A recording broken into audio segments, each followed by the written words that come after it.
सैया परदेसी घरवाला हुरु देवर वैरे लहुरु देवर वैरे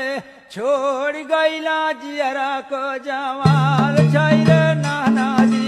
छोड़ गईला जियरा को जवाल छैरे नाना जी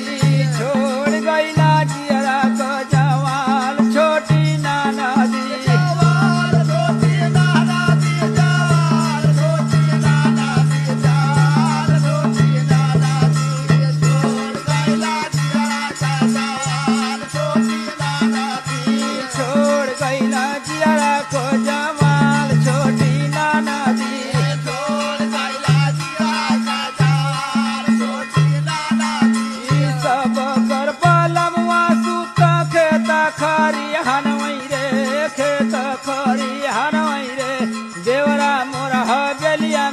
सभी बेवड़ों को सूचित किया जाता है कि अपने आधार कार्ड की 2 कॉपी व 2 पासपोर्ट साइज फोटो